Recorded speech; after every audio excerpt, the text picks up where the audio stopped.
سورہ آل عمران کی 120 آیات ہم نے پڑھ لی ہیں ترجمہ اور مختصر تفسیر کے ساتھ۔ آج انشاءاللہ ہمارا سبق جو ہے وہ آیت نمبر 121 سے شروع ہوگا۔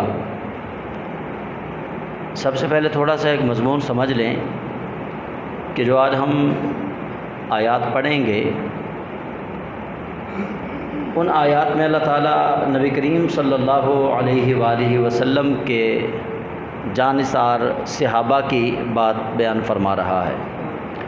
غزوہ احد جو 3 ہجری میں واقع ہوا، 15 شوال المکرم بروز جمعہ اور 3 ہجری یعنی نبی علیہ السلام کو تیسرا سال تھا مکہ چھوڑ کے مدینہ گئے ہوئے، تیسرا سال تھا کہ یہ غزوہ احد جو ہے اس کا واقعہ رونما ہوا۔ تو اس میں نبی کریم صلی اللہ علیہ وآلہ وسلم جب نکلے ہیں اپنے گھر سے، اللہ نے اس نکلنے کو بھی بڑی شان کے ساتھ بیان فرمایا ہے۔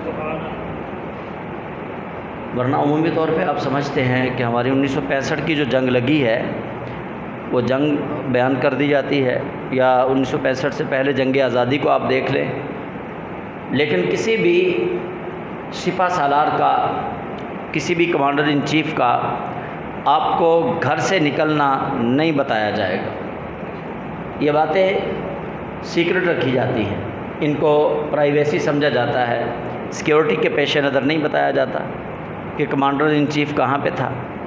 لیکن اللہ رب العزت نے اپنے محبوب کریم صلی اللہ علیہ وآلہ وسلم کا نکلنا بیان فرمایا، اور ایسا واضح بیان فرمایا کہ رب تعالیٰ جل جلالہ نے وقت بھی بتایا۔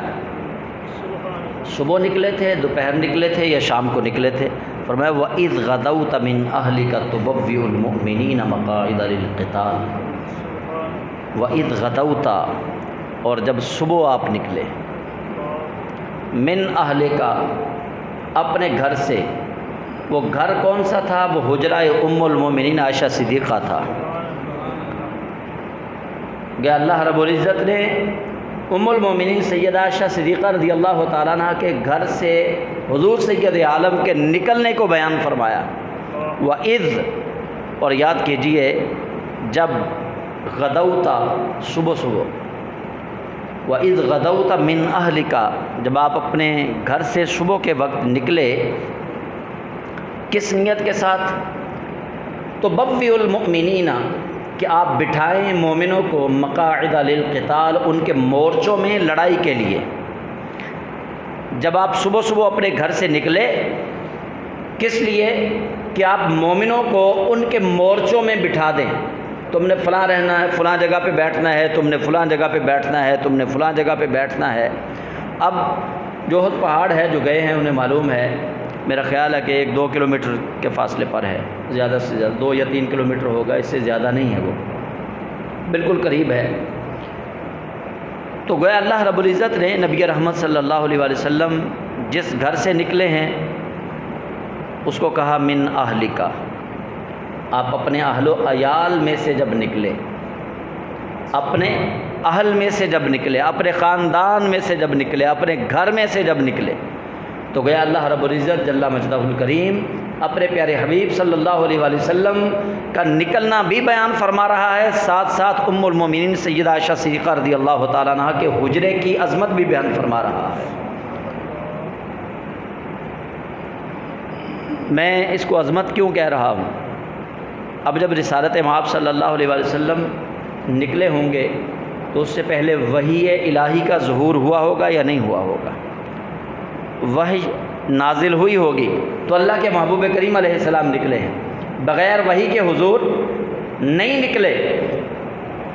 تو پتہ چلا کہ ام المومنین سیدہ عائشہ صدیقہ رضی اللہ تعالیٰ عنہ کا وہ حجرہ، وہ مبارک حجرہ ہے کہ جہاں اللہ رب العزت اپنے محبوب کریم علیہ السلام پر وحی نازل فرماتا رہا ہے، اور آج وہ وہی مقام ہے جس جگہ پہ حضور تاجدار ختم نبوت صلی اللہ علیہ وآلہ وسلم آپ آرام فرما رہے ہیں۔ یہ وہی حجرہ ہے ام المومنین سیدہ عائشہ صدیقہ رضی اللہ تعالیٰ عنہ کا۔ تو اللہ کریم فرماتا ہے واللہ سمیع علیم، اور اللہ بہت خوب سننے والا ہے اور سب سے زیادہ جاننے والا ہے۔ یعنی جو باتیں اس وقت حضور سید عالم صلی اللہ علیہ وسلم نے کی ہوں گی، اللہ نے وہ ساری سنی ہیں، اور جو نبی رحمت صلی اللہ علیہ وسلم کے خیالات تھے اللہ نے سب کو جانا ہے۔ تو حضور سید العالمین صلی اللہ علیہ وآلہ وسلم آپ کے ساتھ رب ذوالجلال کا یہ پیار والا سلسلہ جو ہے اتنا گہرا ہے کہ اللہ نے اپنے محبوب کریم علیہ السلام کا نکلنا بھی بیان فرمایا، نکلنے کا وقت بھی بیان فرمایا، اور پھر وقت کے ساتھ ساتھ اللہ نے اپنے محبوب کریم علیہ السلام کی اس مبارک زوجہ کے حجرے کا بھی بتا دیا کہ وہاں سے نکلے ہیں۔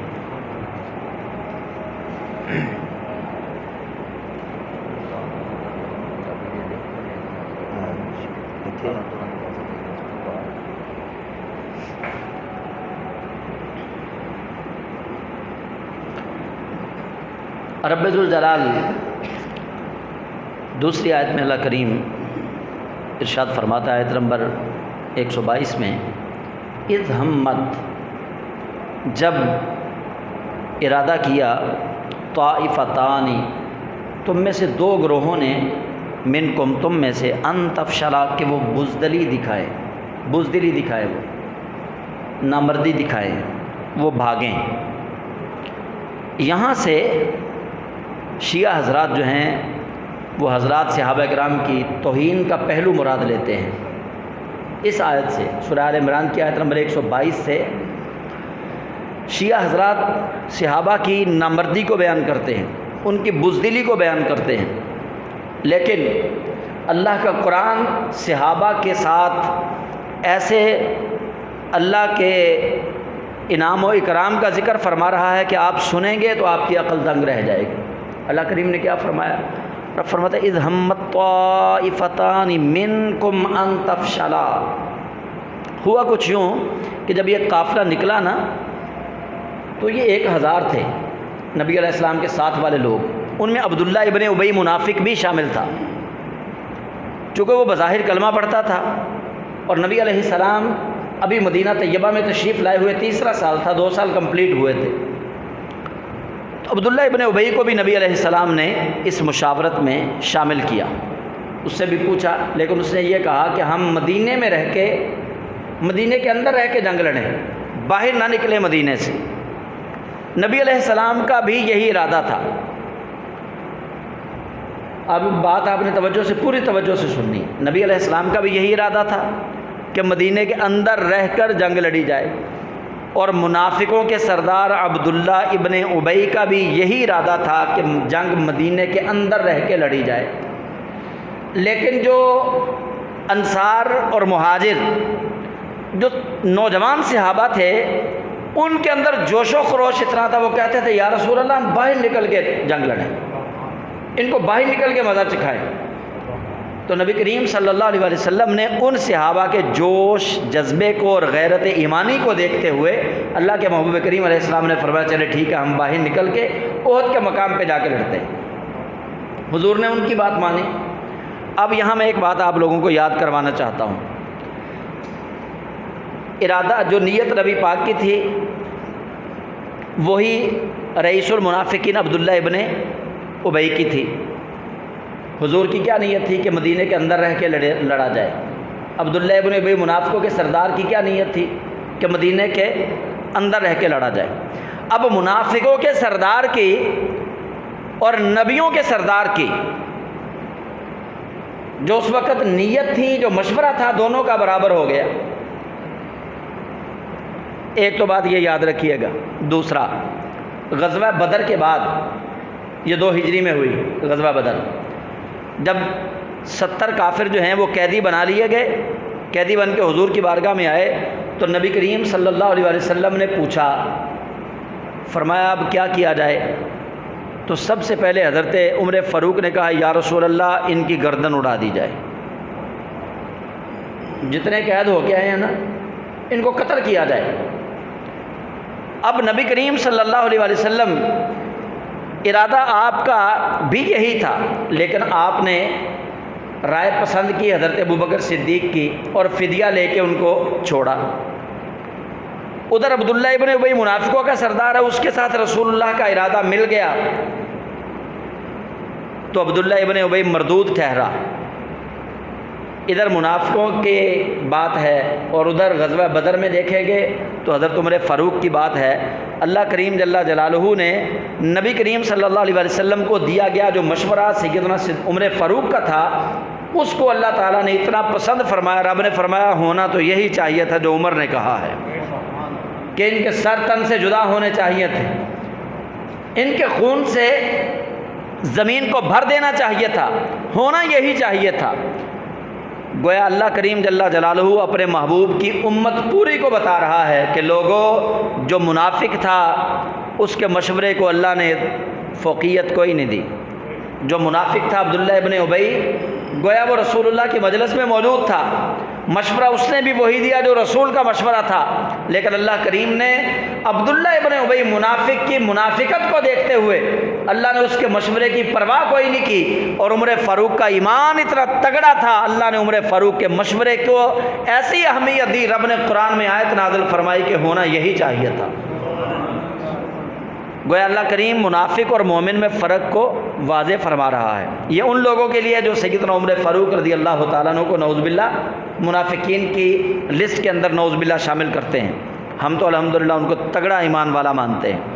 تو رب فرماتا ہے اچھا جو عبداللہ ابن ابی تھا نا، یہ مدینہ سے نکلا نبی پاک کے ساتھ، لیکن راستے میں آ کے نا یہ چوں چنا کرنا شروع ہو گیا، وہ نہیں جی میرا تو مشورہ نہیں لیا گیا، میں نے کہا بھی تھا کہ مدینے میں رہ کے لڑنا ہے، انہوں نے ہماری بات ہی نہیں مانی، نوجوانوں کی بات مان لی ہے انہوں نے، تو اس لیے چلو بھئی جو میرے ساتھ آئے تھے ہم سارے واپس چلتے ہیں، ہم نے نہیں جانا ان کے ساتھ۔ بندے کتنے نکلے تھے؟ 1000، 300 اس کا تھا، اس کے ساتھی 300 تھے۔ جب یہ 300 واپس گئے نا تو بنو سلمہ اور بنو حارثہ یہ 2 قبیلے تھے۔ جو بنو سلمہ تھا یہ خزرج قبیلے سے تعلق رکھتے تھے، جو بنو حارثہ تھے یہ اوس سے تعلق رکھتے تھے، یہودیوں کے 2 قبیلوں سے، لیکن یہ مسلمان ہوئے تھے۔ اچھا یہ جو تھے نا بنو سلمہ اور بنو حارثہ 2 گروہ، ان دونوں گروہوں نے جب دیکھا نا 300 بندہ واپس چلا گیا، ان کے دل ڈولنے لگے، انہوں نے کہا لو یار اب 300 چلا گیا، اب کیا بنے گا، یہ تو بڑا کام خراب ہے۔ اب ان کے قدم ڈگمگانے لگے۔ یہ اللہ نے بیان فرمایا اذ ہمت، جب تہیہ کیا، نیت کی، طائفتان منکم، تم میں سے 2 گروہوں نے جب ہمت ہارنے کی نیت کی، ان تفشلا، کہ وہ بھاگ جائیں، کہ وہ نامردی دکھائیں، جب انہوں نے یہ نیت کی نا اللہ نے ان کو استقامت عطا فرما دی۔ اللہ نے پتہ ان کو کیا کہا؟ رب نے فرمایا واللہ ولیہما، اللہ تمہارے ساتھ ہے، اللہ ان دونوں کے ساتھ ہے، واللہ ولیہما، اور اللہ ان دونوں گروہوں کے ساتھ ہے، اللہ ان کا مددگار ہے، واللہ ولیہما، اور اللہ ان دونوں کا مددگار ہے، یعنی بنو حارثہ اور بنو سلمہ وہ جو بھاگنے لگے تھے نا پیچھے عبداللہ ابن ابی کو دیکھ کر، اللہ نے فرمایا واللہ ولیہما، اللہ ان دونوں گروہوں کا مددگار ہے۔ رب نے فرمایا قیامت تک کے لیے میرے محبوب کے غلاموں پہ یہ داغ نہ لگ جائے کہ میرے حبیب کے غلام بھاگے تھے، فرمایا گواہ رہنا میں نے قرآن کی آیت کا نزول اس لیے کر دیا ہے کہ واللہ ولیہما، ان دونوں گروہوں کے ساتھ پھر اللہ نے اپنی مدد کو شامل حال فرما دیا تھا، اور اللہ منافقوں کی مدد نہیں فرماتا، اللہ کافروں کی مدد نہیں فرماتا، رب کا اٹل فیصلہ ہے۔ اللہ نے نبی کے غلاموں کی شان بیان فرما دی، کیونکہ جو عبداللہ ابن ابی تھا اس کا اللہ نے ذکر تک کرنا گوارا نہیں کیا، فرمایا محبوب جو آپ کو چھوڑ گیا اس کا ہم ذکر ہی کیوں کریں، اس کا ذکر ہی نہیں کیا۔ ان دونوں گروہوں کی بات کی جو ڈولنے لگے تھے، ڈگمگانے لگے تھے، پیچھے مڑنے لگے تھے، اللہ نے پھر استقامت دی، دل میں خیال آیا۔ وہ خیال کیا آیا ہوگا، اس کی ترجمانی آپ وہ میاں حضرت سیدنا پیر میر علی شاہ صاحب رحمۃ اللہ علیہ نے، جیسے کہ آپ فرماتے ہیں نا کوئی زمزم دا پانی ہے، آقا تو وار دئیے جند اونج بھی تے جانی ہے، خیال آ گیا ہوگا کہ یار وہ تو بھاگ گیا، اللہ نے استقامت جو دینی تھی اللہ نے دل میں ان کے اپنا کرم جو فرمانا تھا تو خیال آیا ہوگا کہ یار ویسے بھی تو چلی جانی ہے نا جان، حضور پہ وار ہی دیتے ہیں کیا ہوگا، بس قدم جم گئے، ثابت قدم ہوئے، استقامت مل گئی تو رب نے فرمایا اذ ہمت طائفتان منکم ان تفشلا، اور اس لمحے کو بھی یاد کیجئے جب آپ میں سے دو گروہوں نے بزدلی کا مظاہرہ کرنا چاہا، کی نہیں، بزدلی کا مظاہرہ کرنا چاہا، کی نہیں، واللہ ولیہما، ان دونوں گروہوں کے ساتھ اللہ کی مدد شامل حال تھی، یعنی اللہ نے ان کی مدد کی، وعلی اللہ فلیتوکل المؤمنون، اور اللہ ہی پر توکل رکھتے ہیں جو مومن ہوتے ہیں، اللہ کے علاوہ مومنوں کا توکل کسی اور پہ نہیں ہوتا۔ اچھا، اللہ تعالیٰ نے ساتھ ہی انہیں دلاسا دیا ان دونوں گروہوں کو، کیا دلاسا دیا؟ رب نے فرمایا وَلَقَدْ نَصَرَكُمُ اللَّهُ بِبَدْرٍ وَأَنْتُمْ أَذِلَّةٌ، فرمایا تم کیوں پریشان ہوتے ہو، وہ کیوں بھاگنے لگے تھے، پریشان کیوں ہو گئے تھے؟ وَلَقَدْ نَصَرَكُمُ اللَّهُ بِبَدْرٍ وَأَنْتُمْ أَذِلَّةٌ، رب فرماتا ہو تم وہی ہو کہ بدر میں اللہ نے تمہاری مدد کی جب کہ تم بالکل تھوڑے سے تھے، کمزور تھے۔ وَلَقَدْ نَصَرَكُمُ اللَّهُ بِبَدْرٍ وَأَنْتُمْ أَذِلَّةٌ، تم تھوڑے سے تھے، مٹھی بھر، 313۔ اللہ تو وہ ہے جس نے بدر میں تم بالکل تھوڑے تھے، اپنے آپ کو تم کمزور ترین سمجھ رہے تھے، اللہ تو وہ ہے جس نے تمہاری وہاں پہ مدد کی ہے، جس اللہ نے تمہاری بدر میں مدد کی ہے وہ احد میں بھی تمہاری مدد فرمائے گا، حوصلہ دیا اللہ نے ان کو۔ فاتقوا اللہ، اللہ سے ڈرتے رہو، لعلکم تشکرون، تاکہ تم شکر گزار بنو۔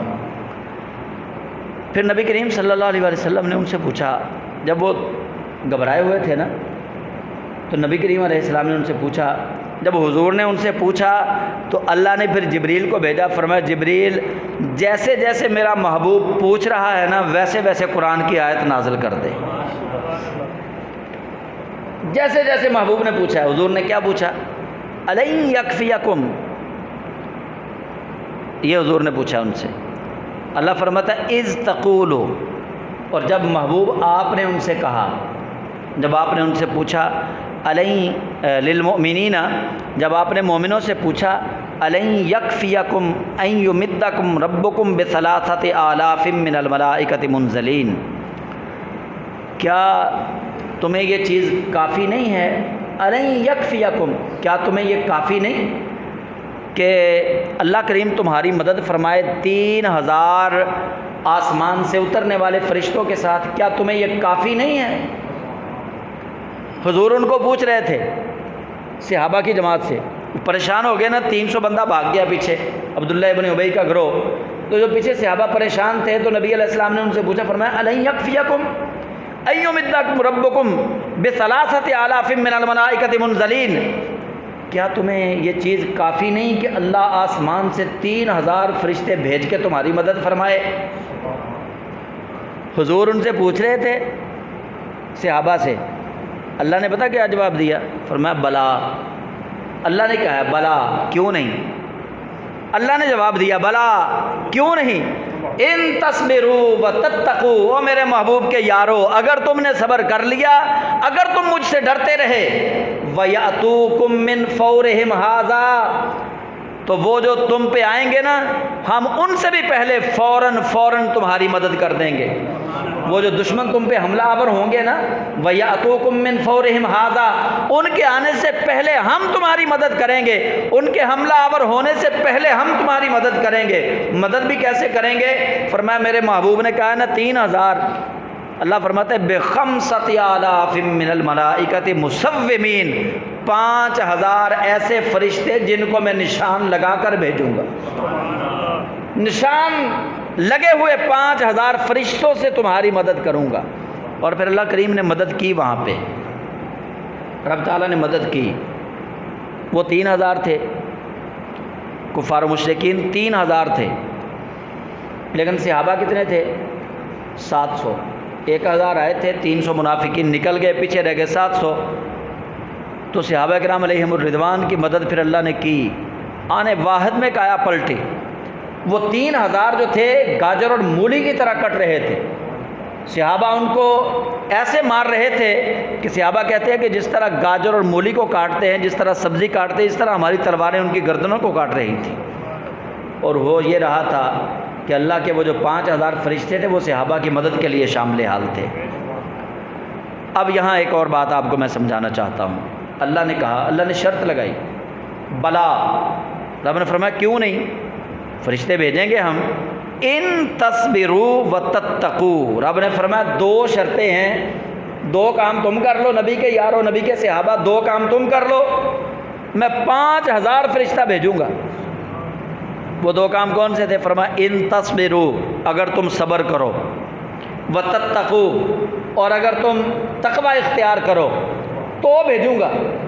پہلے شرط لگائی، جیسے ہم بچے کو کہتے ہیں کہ بیٹا اگر اتنے نمبر لے لیے تو یہ انعام تمہیں دیا جائے گا، اگر یہ کام تم نے کر دیا تو یہ انعام دیا جائے گا، اگر بچہ وہ کام کرے گا تو انعام پائے گا، اگر بچہ وہ اچھا کام نہیں کرے گا، اچھے نمبر نہیں لے گا تو ہم اس بچے کو انعام بھی نہیں دیں گے۔ اللہ نے کنڈیشنل طور پہ کہا ان تصبروا، اگر صبر کرو، وتتقوا، اگر تقوی اختیار کرو۔ تم نے اگر 2 کوالٹیز اپنے اندر پیدا کر لی تو رب فرماتا ہے بخمسۃ آلاف من الملائکۃ مصومین، پھر میں 5000 فرشتہ بھیجوں گا، اور پھر ساری دنیا اس بات پر گواہ ہے، ساری امت مسلمہ اس بات پر گواہ ہے کہ وہ جو احد کے میدان میں صحابہ گئے انہوں نے یوں صبر کیا اور یوں تقوی و طہارت کا مظاہرہ وہاں پہ کیا، اللہ وحدہ لا شریک نے واقعتاً پھر 5000 فرشتہ وہاں پہ بھیجے۔ اب بات ایک اور سامنے آ گئی، شیعوں کا پھر رد ہو گیا، جو جناب سیدنا ابو بکر پہ بھونکتے ہیں، جناب سیدنا عمر پہ بھونکتے ہیں، جناب سیدنا عثمان پہ بھونکتے ہیں، دیگر صحابہ پہ بھونکتے ہیں۔ وہ احد میں جناب ابو بکر بھی شامل، جناب عمر بھی شامل، جناب عثمان بھی شامل، تینوں نبی کے یار احد میں شامل۔ اور رب کیا فرما رہا ہے ان کے بارے میں؟ اللہ فرماتا ہے یہ صبر کرنے والے بھی ہیں اور تقوی و طہارت والے بھی ہیں، اللہ ان کو صابرین میں شمار کرے، اللہ ان کو متقیوں میں شمار کرے، اللہ ان پر اپنا انعام فرمائے۔ اور یہ کالے کوے ان صحابہ پہ بھونکیں تو پھر یہ بات یاد رکھو، رب کا قرآن جو پیغام دے رہا ہے وہی پیغام ایسا اعلیٰ پیغام ہے جس کو ہر مومن اپنے دل میں بسائے، اس کے علاوہ کسی کی بات نہ سنیں۔ صحابہ کے بارے میں قرآن نے اتنی بشارتیں دی ہیں، اتنی بشارتیں دی ہیں کہ اگر آپ بنظر غائر قرآن کو پڑھنا چاہیں گے تو قرآن کریم میں ہزاروں آیات ہیں جو صرف صحابہ کی شان بیان کر رہی ہیں، ہزاروں آیات ہے، 1 2 نہیں ہے، 100 200 نہیں ہے، ہزاروں آیات ہیں جو صحابہ کی عزت اور عظمت کو بیان کر رہی ہیں۔ تو رب تعالیٰ جل جلالہ فرماتا ہے کہ 5000 فرشتوں سے میں تمہاری مدد کروں گا۔ اور پھر اللہ کریم فرماتا ہے وَمَا جَعَلَهُ اللَّهُ إِلَّا بُشْرَىٰ لَكُمْ۔ پھر جب صحابہ نے ان کو مارنا شروع کیا نا تو وہ بھاگے، پہلے صحابہ جیت گئے تھے، یہ غزوہ احد جو ہے صحابہ کرام علیہم الرضوان کو برتری حاصل ہوئی، تو اللہ فرماتا ہے وَمَا جَعَلَهُ اللَّهُ إِلَّا بُشْرَىٰ لَكُمْ۔ اور یہ جو فتح ہے نا غزوہ احد میں، اللہ فرماتا ہے یہ اللہ نے تمہاری خوشی کے لیے تمہیں عطا کی ہے، وَلِتَطْمَئِنَّ قُلُوبُكُمْ بِهِ، تاکہ اللہ فرشتوں کی مدد کے ساتھ تمہارے دلوں کو اطمینان عطا فرما دے، تاکہ اللہ فرشتوں کی مدد کے ساتھ تمہارے دلوں کو اطمینان عطا فرما دے۔ اب یہ بات اور واضح ہو گئی کہ غزوہ احد میں جتنے بھی پہنچے اللہ نے انہیں بشارت عطا فرمائی، اللہ نے ان کی خوشی کے لیے ان کو فرشتوں کی جماعت سے نوازا، اللہ نے ان کی خوشی چاہی۔ فرماتا ہے وَمَن نَّصْرُ وَمَا جَعَلَهُ اللَّهُ إِلَّا بُشْرَىٰ لَكُمْ۔ اور یہ جو فتح ہے نا یہ اللہ نے ایسے ہی نہیں دی، فقط تمہاری خوشی کے لیے دی ہے، تمہیں خوشخبری سنائی ہے، وَلِتَطْمَئِنَّ قُلُوبُكُمْ بِهِ، تاکہ اللہ تعالیٰ اس کے ذریعے تمہارے دلوں کو اطمینان بخشے۔ اور یہ خوشی اللہ نے فرشتوں کے ذریعے بھیجی تھی، اور وہ فرشتے تھے مصومین۔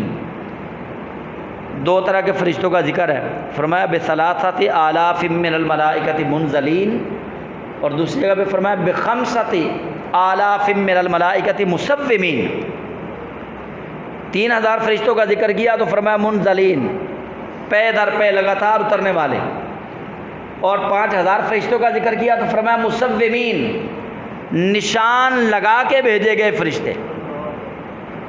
گویا یہ فرشتے دوسرے فرشتوں سے اعلیٰ تھے جنہیں اللہ کریم نے نومینیٹ کر کے بھیجا تھا۔ ان کو صرف اور صرف غزوہ احد کے لیے اللہ کریم وحدہ لا شریک نے بنایا تھا، تو اللہ کریم جل جلالہ نے ان کو پھر بھیجا اس میں۔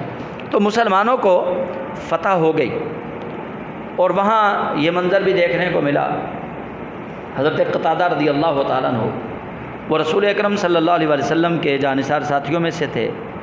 نبی کریم علیہ السلام کی طرف تیر آیا، وہ سامنے کھڑے تھے، تو حضرت قتادہ کی آنکھ میں لگ گیا سیدھا۔ جیسے تیر ان کی آنکھ میں لگا، یہ واقعہ میں اس لیے پہلے سنا رہا ہوں، اس کے آگے آیت آنے والی ہے، پھر ایک بات آپ کو سمجھانی ہے، اس لیے میں پہلے وہ واقعہ بتا دوں۔ حضرت قتادہ رضی اللہ تعالیٰ عنہ ان کی آنکھ میں تیر لگ گیا۔ آنکھ کا ڈیلا جو ہے، اب تیر لگنے سے آپ سمجھ جائے اس کی حالت کیا ہوئی ہوگی، گویا اس کا کیما بن گیا ہوگا یا وہ ٹکڑے ٹکڑے ہو گیا ہوگا، آنکھ کا ڈیلا جو ہے وہ خراب ہو گیا۔ اب یہ رو رہے ہیں، نبی کریم علیہ السلام آپ کے پاس ہیں، تو حضرت قتادہ رضی اللہ تعالیٰ نے ہاتھ رکھا ہوا ہے۔ نبی علیہ السلام نے ان سے پوچھا، خون دیکھا؟ تو حضور سید عالم صلی اللہ علیہ وسلم نے ان کے ہتھیلی پہ وہ جو باہر نکلا گوشت کا لوتھڑا، اللہ کے محبوب کریم علیہ السلام نے اپنا مبارک لعاب دہن اس کو لگایا، لگا کے پھر وہاں پہ رکھا، اور اللہ سے مانگی دعا کہ یا اللہ، قتادہ تیرے محبوب کی عزت و عظمت کی حفاظت کے لیے کھڑا تھا، تیرے محبوب کی اطاعت میں کھڑا تھا، مولا اب جو یہ آنکھ ہے یا اللہ اس کو پہلی آنکھ سے خوبصورت بنا دے۔ یہ حضور سید عالم نے دعا مانگی، آپ نے ان کی آنکھ جو ہے دوبارہ اندر رکھی۔ حضرت قتادہ رضی اللہ تعالیٰ عنہ کہتے ہیں خدا کی عزت کی قسم ہے، پہلی آنکھ سے زیادہ خوبصورت نظر آتا تھا۔ عمر کے ساتھ ساتھ بندے کی بینائی کم ہوتی ہے نا، تو ایک آنکھ اس کی بینائی اب تھوڑی تھی، ویسے دونوں کی بینائی تھوڑی ہو چکی تھی، لیکن حضرت قتادہ فرماتے ہیں کہ جو آنکھ رسول اکرم صلی اللہ علیہ وسلم نے لعاب دہن لگا کے دوبارہ رکھی تھی نا، اللہ کریم نے اس کے اندر نظر کی جو تیزی ہے وہ زیادہ رکھی ہوئی تھی۔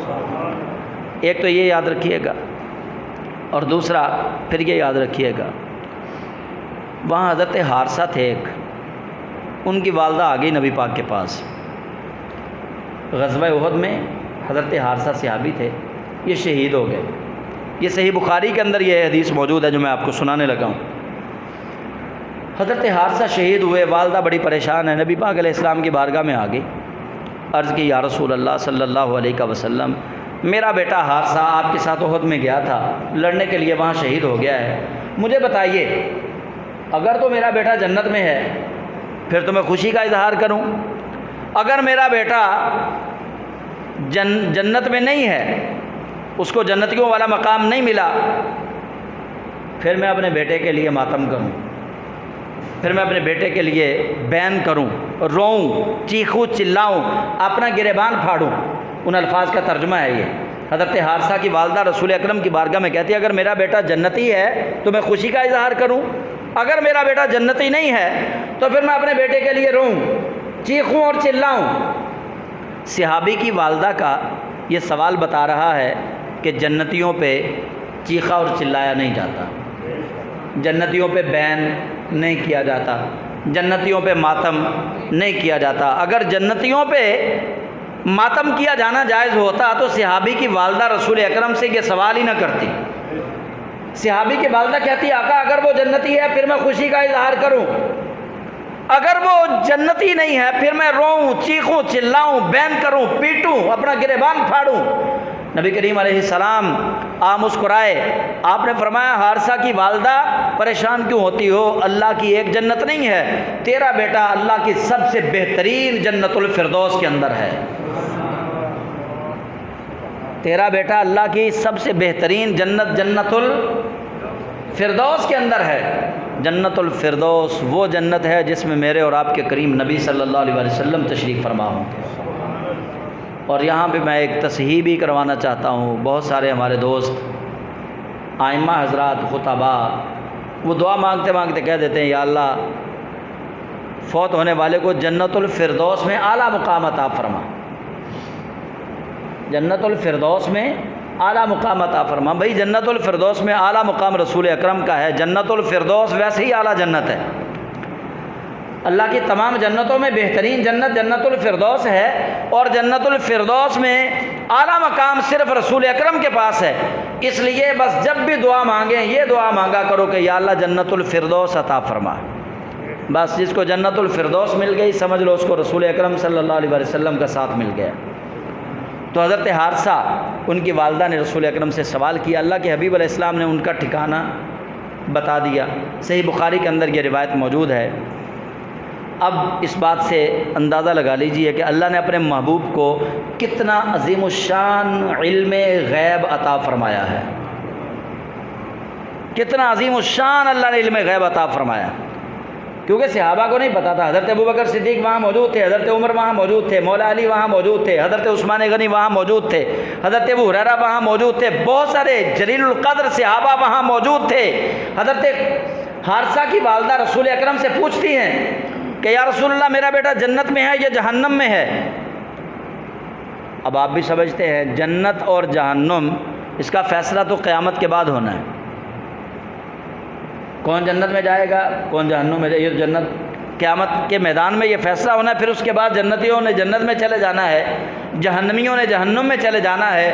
لیکن اللہ نے اپنے محبوب کو قیامت کے بعد والی حالت پہلے اپنے محبوب کریم علیہ السلام کو بتا دی۔ ہم یہ نہیں کہتے کہ رسول اللہ کا علم ذاتی تھا، ہم کہتے ہیں اللہ کے محبوب کے پاس جتنا بھی علم تھا وہ خدا کا عطا کردہ علم تھا۔ کسی کے پاس اپنا ذاتی علم نہیں ہوتا، اللہ کا عطا کردہ علم ہے۔ تو نبی کریم علیہ السلام کو اللہ نے وہ علم دیا جو ابو بکر و عمر عثمان و علی کے پاس نہیں تھا۔ اس وقت سارے بے خبر تھے، سب کے لیے وہ غیب کی بات تھی، لیکن اللہ کے محبوب کریم علیہ السلام نے سب کے سامنے وہ بات بیان فرما دی۔ فرمایا حارثہ کی والدہ صبر رکھ، اللہ نے تیرے بیٹے کو جنت بھی دی ہے اور جنت الفردوس دی ہے۔ تو یہ غزوہ احد جو ہے اس میں اللہ کریم جل جلالہ نے مسلمانوں کے لیے پھر سبق بھی رکھا۔ حضرت عبداللہ بن جبیر رضی اللہ تعالیٰ عنہ، ان کے ساتھ صحابہ کا ایک لشکر تھا۔ رسول اکرم نے ان کو کہا تھا کہ تم اور سارے تیر کمان والے تیر انداز جو ہو، فرمایا اس جگہ سے نہیں ہٹنا جب تک میں نہ کہہ دوں، جب تک میں نہ کہوں تم نے اس جگہ سے نہیں ہلنا۔ اب یہاں پہ آ کے بھی شیعہ ذاکر جو ہیں وہ ڈنڈی مارتے ہیں اور صحابہ کی توہین، صحابہ کی تحقیر اور صحابہ کی تذلیل کرتے ہیں اس جگہ پہ بھی آ کے کہ دیکھو جی انہوں نے نبی کی بات ہی نہیں مانی، انہوں نے نبی کی بات ہی نہیں مانی۔ وہ سارے مال و زر کے پجاری تھے، مال و دولت کے پیچھے وہ بھاگ لیے۔ اور مرزا جیلمی جو ہے وہ بھی اسی بات کو لے کے شیعوں کی سائیڈ لیتا ہے اور صحابہ کی توہین کرتا ہے۔ ہر چیز کے دو پہلو ہوتے ہیں، یاد رکھیے گا، ہر چیز کے دو پہلو ہیں۔ بھاگنا اس کے بھی دو پہلو ہیں، کوئی موت کے خوف سے بھاگتا ہے، کوئی گھر سے اپنا اسلحہ لینے کے لیے بھاگتا ہے۔ بازار میں لڑائی ہو رہی ہو نا، تو ایک بندے کو دشمن مارے، وہ ان سے چھوٹ کے بھاگا۔ اب بھاگنے کے دو مطلب لیے جا سکتے ہیں، لیکن جو بندہ اس کی سائیڈ لینے والا ہوگا نا، وہ کبھی نہیں کہے گا کہ ڈر کے بھاگا ہے، وہ کہے گا وہ گھر سے اسلحہ لینے کے لیے گیا تھا۔ وہ اپنے یار کی طرفداری کرے گا، وہ اچھا مطلب نکالے گا، اچھی امید رکھے گا۔ کیوں؟ اللہ کے محبوب کریم علیہ السلام کا فرمان ہے کہ ظن المؤمنین خیرا، فرمایا مومن کے بارے میں اچھا گمان رکھو، مومن کے بارے میں کبھی برا گمان نہ رکھو۔ اب جو صحابہ جن کو نبی علیہ السلام نے فرمایا تھا کہ تم نے یہاں سے نہیں ہٹنا، یہیں پہ کھڑے رہنا ہے جب تک میں نہ کہوں، اور ساتھ ساتھ ان صحابہ کو یقین بھی تھا کہ فرشتے آئیں گے، مدد کریں گے، فتح ہماری ہوگی، وہ پہلے تسلیاں رسول اللہ نے ان کو دے دی۔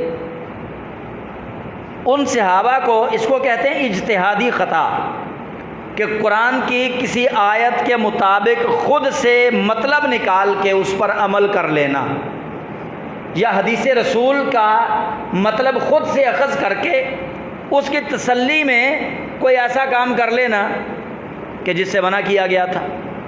جیسے حضرت آدم علیہ السلام کو بھی آپ دیکھیں گے کہ جنت میں اللہ تعالیٰ نے منع فرمایا تھا، لیکن آدم علیہ السلام سے وہاں لغزش ہوئی، جس کو ہم بھول کہتے ہیں، بھول، غلطی نہیں ہوئی، اللہ کے نبی سارے غلطیوں سے پاک ہیں۔ بھول میں اور غلطی میں بڑا فرق ہے، آپ سارے جانتے ہیں۔ بھول کس کو کہتے ہیں؟ بندے نے روزہ رکھا ہو اور دوپہر کے وقت اس کو جناب پیاس بڑی لگی ہو، دوست کوئی لسی پی رہے ہوں تو وہ بھی ان کے ساتھ بیٹھ کے 2 گلاس پی لے، تیسرا گلاس ابھی 1 گھونٹ پیا ہے اس نے تو یاد آ گیا وہ میرا تو روزہ تھا۔ ایسا ہوتا ہے نا، اکثر ہو جاتا ہے، ایسے کئی دوستوں کے ساتھ ہوا ہوگا۔ اس کو کہتے ہیں بھول، یہ بھولے میں ہوا ہے، اور اللہ نے نبی کریم علیہ السلام کی امت سے بھول والی غلطی جو ہے رب نے معاف فرما دی۔ حضور کی امت پہ رب کا یہ کرم ہے، کیسے معاف فرما دی؟ آپ دیکھیے، میں نے ابھی آپ کو مسئلہ بتا دیا، رمضان شریف میں روزہ رکھا ہے، آپ نے بھول کے کچھ کھا پی لیا، نبی علیہ السلام فرماتے ہیں بھولے میں جو چاہے پیٹ بھر کے کھا جائے اس کا روزہ فاسد نہیں ہوگا، کیونکہ اللہ نے میری امت کی بھول کو معاف فرما دیا ہے۔ اور یار حضور کا عام امتی جو 14 صدیاں بعد حضور کے زمانے کے بعد پیدا ہوا، وہ غلطی، وہ بھول کے کوئی ایسا عمل کرے جو شریعت کے منافی ہو، وہ بھول کے کوئی ایسا کام کر جائے جس سے اللہ اور اس کے رسول نے روکا ہو، اس کی غلطی، اس کی خطا، اس کی بھول جو ہے اللہ اس کو معاف کر رہا ہے۔ نبی کے صحابہ تو بڑے ہی عالی شان تھے، وہ تو قرآن بھی نبی علیہ السلام سے سمجھتے تھے۔ میں آپ کو قرآن سمجھانے کی کوشش کر رہا ہوں کافی مہینوں سے، لیکن میں نہیں سمجھا سکتا، میرا اپنا علم جو ہے وہ محدود ہے، میرے علم کے اندر غلطی ہے، میرے علم کے اندر تقصیر ہے، میرے علم کے اندر قلت ہے، میرا علم محدود علم ہے۔ میں کتنا سمجھا، میں ایک مطلب سمجھاؤں گا، ایک آیت کے 20 مطالب نکلیں گے، لیکن نبی کریم علیہ السلام کے تربیت یافتہ صحابہ، ان کے بارے میں یہ گمان کرنا، یہ بات یاد رکھیے گا کہ رسول اللہ صلی اللہ علیہ وسلم کی تربیت پر شک کرنے کے برابر ہے۔ جو بندہ صحابہ کے بارے میں برا گمان کرے، تو صحابہ نے اجتہاد کیا وہاں پہ، انہوں نے کہا اللہ کے نبی صلی اللہ علیہ وسلم نے بشارت تو ہمیں پہلے دے دی تھی کہ فرشتے آئیں گے تو اللہ تمہاری مدد کرے گا، تو ہم دیکھ رہے ہیں اپنی آنکھوں سے یہ تو سارے دم دبا کے بھاگ گئے۔ صحابہ نے اپنی آنکھوں سے دیکھا کافر سارے بھاگ گئے، انہوں نے جب دیکھا نا کہ یہ بھاگ گئے ہیں، شاید اب جنگ ختم ہو گئی ہے، اب یہ واپس نہیں پلٹیں گے۔ لیکن خالد بن ولید اس وقت مسلمان نہیں ہوئے تھے، تو حضرت خالد بن ولید وہ بڑے جنگجو تھے، انہوں نے دیکھا کہ وہ جگہ خالی ہے، وہ مورچہ خالی ہے، تو انہوں نے پیچھے سے آ کے وہاں سے حملہ کیا، پھر مسلمانوں کو نقصان پہنچایا۔ اب جیسے ہی نقصان پہنچایا تو 70 مسلمان شہید ہو گئے۔ اب مسلمانوں کا یہ بڑا نقصان ہوا، لیکن اللہ کریم جل جلالہ نے اس نقصان پہ بھی اپنے محبوب کریم صلی اللہ علیہ وسلم کو تسلی دی۔ اللہ فرماتا ہے وَمَن نَّصْرُ إِلَّا مِنْ عِنْدِ اللَّهِ الْعَزِيزِ الْحَكِيمِ، وہ جو فرشتے آئے ہیں نا، فرشتوں نے تمہاری مدد کی ہے، وہ حقیقت میں فرشتوں نے مدد نہیں کی، اللہ ہی نے تمہاری مدد کی ہے۔ وَمَن نَّصْرُ، اور مدد نہیں ہے، إِلَّا مِنْ عِنْدِ اللَّهِ، لیکن مددگار تو اللہ ہی کی ذات ہے۔ یعنی جو فرشتے آئے تھے بدر میں اور احد میں، فرشتوں نے جو تمہاری مدد کی ہے، جو تمہاری جگہ پہ جنگ لڑی ہے، رب فرماتا ہے حقیقت میں وہ اللہ نے ہی تمہاری مدد کی ہے۔ بس یہی ایک نقطہ اگر بندہ مومن کی سمجھ میں آ جائے تو شرک والا جو الاپ راگنے والے لوگ ہیں نا، ان کا وہ شرک والا راگ جو ہے وہ ختم ہو جائے۔ ہم جب کہتے ہیں نا اللہ کے رسول مدد کرتے ہیں، ہم جب کہتے ہیں نا مولا علی مدد کرتے ہیں، ہم جب کسی اولیاء اللہ کی مدد کی بات کرتے ہیں تو حقیقت میں ہم اللہ کی مدد کی بات کرتے ہیں، کیونکہ ہمارا ایمان ہے کوئی نبی، کوئی ولی اللہ کے اذن کے بغیر مدد کر ہی نہیں سکتا۔ اللہ اذن دے گا تو مدد کریں گے، اللہ اذن نہیں دے گا تو کوئی مدد نہیں کر سکے گا۔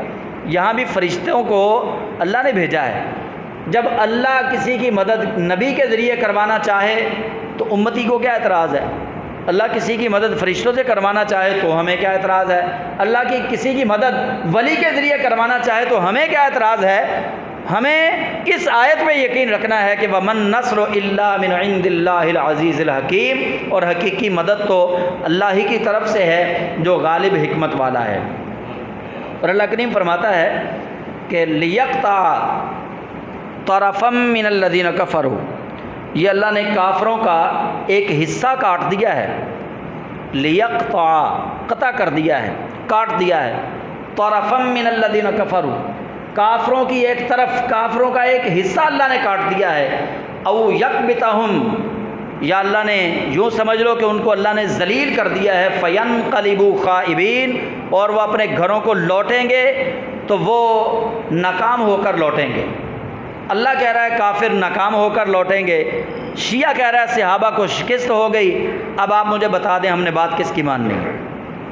شیعہ ذاکر کی بات ماننی ہے یا اللہ کے قرآن کی بات ماننی ہے؟ اللہ کا قرآن واضح کہہ رہا ہے کہ غزوہ احد میں فینقلبوا خائبین، وہ اپنے گھروں کو لوٹے ہیں ناکام ہو کر، خاک چاٹ کے اپنے گھروں کو پہنچے ہیں کفار و مشرکین۔ لیقطع طرفا من الذین کفروا، رب فرماتا ہے کہ اللہ نے ان کا ایک حصہ، ان کا ایک گروہ، ایک طرف ان کی رب نے کاٹ کے رکھ دی ہے۔ او یکبتہم فینقلبوا خائبین، یا اللہ نے ان کو یوں ذلیل کیا ہے کہ اب وہ اپنے گھروں کو جائیں گے تو ناکام اور نامراد ہو کر جائیں گے، فتح یاب ہو کے نہیں جائیں گے۔